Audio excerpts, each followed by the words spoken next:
Taser agli agenti di polizia penitenziaria. In Regione è passata la mia mozione per dotare i nostri agenti delle nostre carceri di un importante strumento di difesa per loro stessi. Ora è il momento di portarlo a Roma. Taser agli agenti di polizia penitenziaria. La proposta della consigliera regionale vicentina Silvia Maino viene approvata in Veneto e ora passa al governo perché dia il via libera. E la sperimentazione potrebbe essere fatta proprio nel carcere San Pio X di Vicenza. Sarebbe una bella opportunità, ce lo chiedono i nostri agenti, anche perché sarebbe uno strumento di deterrenza importante. Quindi se si partisse da Vicenza sarebbe un ottimo risultato.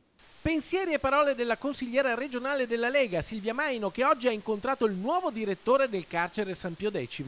Oggi ho incontrato il direttore del carcere di Vicenza, una donna molto giovane, la più giovane direttore di carcere di tutta Italia, la dottoressa Luciana Tretta di 28 anni.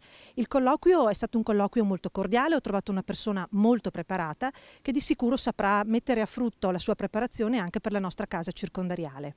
E sono tante le sfide che attendono il carcere San Pio X di Vicenza, che secondo l'Unione Sindacale di Polizia Penitenziaria ha diversi problemi. Oggettivamente qui abbiamo un surplus di agente in meno di circa 80 unità del comparto polizia penitenziaria.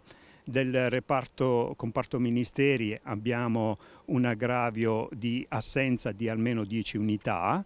E da ultimo dal concorso pubblicato ieri, finito degli educatori, Vicenza 0 assegnazioni perché non rientra nel piano previsto dallo stesso Ministero, quando qui è stato costruito un carcere nel 2017 con un ampliamento di 160 posti. Esempio banalissimo, come costruire una scuola e non avere i docenti per far sì che la scuola funzioni. Questa è la situazione e allora noi di Rete Veneta riproponiamo un'idea che avevamo già lanciato nel 2019, l'istituzione di un osservatorio delle carceri, perché si possano misurare i miglioramenti e i risultati dell'azione politica sul sistema penitenziario.